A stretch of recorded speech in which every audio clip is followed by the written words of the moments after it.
Olá, eu sou a Simone Grande, contadora de histórias, atriz, e hoje eu vou dar a primeira aula de um curso de 6 aulas que você pode acompanhar aqui no canal Contos Maravilhosos. E nesta aula eu vou falar sobre a narração de histórias como arte ancestral, que carrega de forma poética e muitas vezes ficcional a experiência das pessoas, os saberes acumulados ao longo do tempo e que são passados através da oralidade.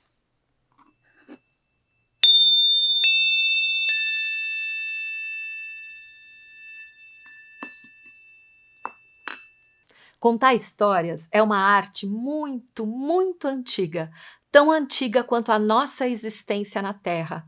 Contamos histórias sobre o que vivemos, sobre o que vemos, aprendemos, sonhamos, experimentamos. Contamos histórias sobre a nossa existência, a nossa vida sobre a Terra. E é uma arte que carrega em si os saberes dos povos ancestrais que foram lançados no mundo através da palavra, através da oralidade e da memória. Ou seja, esses povos antigos, ancestrais, guardaram na memória essas histórias que foram passadas de geração em geração através da oralidade, né, através da narração, assim, de pessoa para pessoa. E essas histórias sobreviveram ao longo desse tempo. Em algum momento, alguém registrou em livros para que elas pudessem chegar até a gente. É importante dizer que os povos que têm relação com a oralidade, que os seus saberes ainda são passados através da oralidade, eles existem, né? Não é uma coisa que existiu há muito tempo atrás. Nós temos diversos povos que ainda têm na memória e na oralidade a transmissão dos seus saberes. Por isso que as contadoras e os contadores de histórias dos povos ancestrais, eles são guardiões de todo um conhecimento que é passado através da oralidade e guardado, reservado na memória. E essas histórias, elas transmitem valores, relações sociais, éticas, técnicas, maneiras de sobrevivência, por exemplo, de uma pesca ou de um artesanato. Nessas histórias nós podemos encontrar todos esses assuntos da vida. Mas essas histórias, elas não ficam paradas no tempo. Elas também se modificam na relação com o tempo, com a passagem do tempo, com as pessoas que contam essas histórias e também na relação com outras culturas. Então, quando uma cultura se encontra com outra, alguma coisa acontece, uma troca de experiências. E as histórias se modificam também por isso. Por isso que para os povos ancestrais, a memória é muito valorizada, porque sem ela não há conhecimento. E para isso, a memória é treinada. As crianças são treinadas desde pequenas de guardarem na memória os saberes, as histórias. Então, não é algo que, de repente, alguém precisa aprender. Não, ela é valorizada e treinada nessas comunidades. Para nós, pode parecer muito estranho ter que guardar as coisas, né, os saberes, as experiências na memória. Nós que somos povos da escrita, que temos toda a tecnologia ao nosso favor, que não lembramos mais dos números telefônicos, a gente tem um aparelho que lembra de tudo para a gente pode anotar todas as coisas, pesquisar alguma coisa na mesma hora.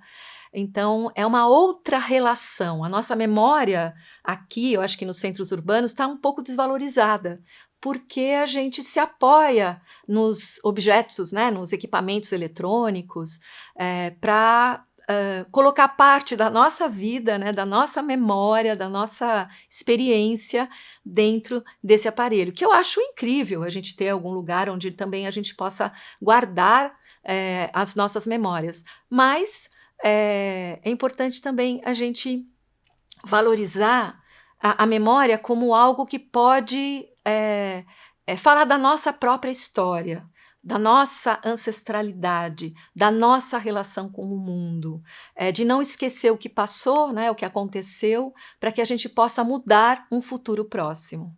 Agora eu vou falar um pouquinho sobre a cultura dos povos indígenas e dos povos africanos e de como a oralidade e a ancestralidade está presente nesses povos. Isso é uma maneira da gente se reconhecer ou da gente se conhecer de novo.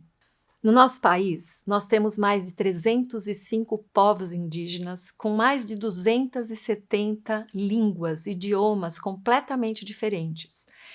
E os saberes que cada povo carrega é transmitido oralmente. É claro que temos pessoas dos povos indígenas nas universidades, escrevendo livros, pensando, se comunicando, estando lá na mata, mas também na cidade, se relacionando com a nossa cultura. Mas os saberes ancestrais, eles são guardados, né? Eles são transmitidos através da oralidade e preservados através da memória. E cada povo indígena possui seus mitos, as suas histórias, muito diferente de outro povo, porque é através das histórias que os aprendizados, as experiências são transmitidas. Por isso que as histórias não estão presentes só nos rituais, mas também no dia a dia das pessoas. As pessoas contam histórias sobre tudo, né? Para as crianças, recontam as histórias para os adultos, para que aquele saber continue a ser passado. Para os povos indígenas, esse som produzido pela palavra, ele é sopro divino, ele é vital, porque a gente respira o ar, ele percorre o nosso corpo e quando a gente devolve alguma coisa ao mundo, ele sai em forma de palavra. Então a palavra é divina. A palavra, ela é criadora, criadora de seres e de mundos. No momento em que eu conto alguma coisa para alguém, aquele mundo, aquele universo da história, ele imediatamente se materializa. A cultura afro-brasileira ou afrodiaspórica também muito nos ensina sobre oralidade e ancestralidade. Eu vou trazer aqui para conversar com a gente um especialista em tradições orais africanas, que é o Amadou Ampateba. Ele já se foi, mas deixou vários estudos, e um deles é um artigo chamado A Tradição Viva. E ele diz que é impossível compreender o povo africano sem pensar na oralidade, na transmissão de experiência de boca a ouvido, de mestre a discípulo. Por isso, para esses povos também, a memória ela é muito treinada. Quando se vai contar um relato de vida ou uma história, eles tentam trazer aquela história na totalidade. Eles dizem até que é como se fosse um filme. Então você vai saber do cenário, do momento do dia, de quem estava naquela história, quais são essas personagens, o humor das pessoas. Então é tudo muito detalhado, as narrativas são muito detalhadas. Por isso que todo africano e africana também é contador e contadora de histórias. Amadou Ampateba traz um provérbio que diz assim: quando um velho ou uma velha morre, é uma biblioteca que se queima. Então, se os saberes dessas pessoas mais velhas, que detêm o conhecimento, a experiência da vida, não for passado, a gente pode imaginar que é uma biblioteca inteira que se queimou. Para a gente entender um pouquinho sobre a importância da narração de histórias para esses povos ancestrais, eu trouxe aqui um artigo desse livro, que se chama Contação de Histórias, Tradições, Poéticas e Interfaces. É um livro de artigos, então você pode encontrar nesse livro vários artigos de pessoas que trabalham com narração de histórias, com a literatura oral, com a pesquisa da literatura, e aqui dentro desse livro tem um texto do Daniel Munduruku, que é um indígena, que eu gostaria de ler um trechinho para vocês. É um artigo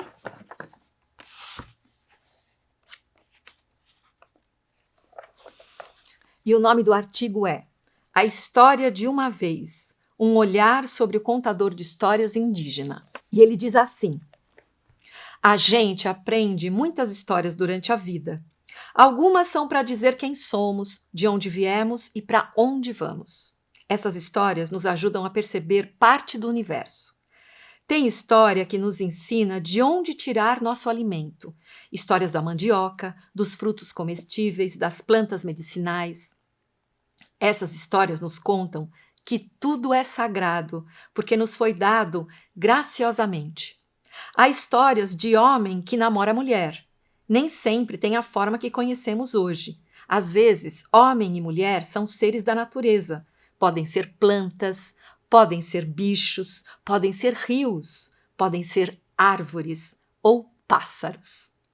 Essas histórias nos contam sobre como viver juntos, como viver em comunidade, como respeitar as pessoas.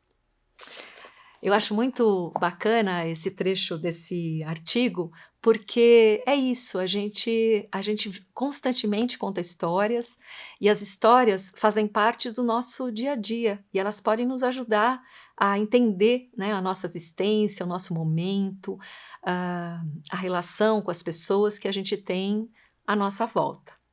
É bonito isso na narração de histórias, porque a gente pode reconhecer o nosso passado, olhar para o nosso presente e projetar o futuro. Então, eu pergunto para você: você conhece a sua história? A história da sua família? Como é que é? Você lembra de alguma história que alguém te contava? Que história era essa? É muito importante a gente resgatar também em nós a nossa ancestralidade, a nossa história, que ela é muito importante, porque ela nos dá pertencimento ao mundo e a nós mesmas. Eu, como contadora de histórias da cidade urbana, que não tenho contato com os povos tradicionais, não aprendi as histórias que eu conto através da oralidade, eu tenho que recorrer aos livros. E para narrar essas histórias, eu preciso me utilizar de todos os recursos da linguagem oral.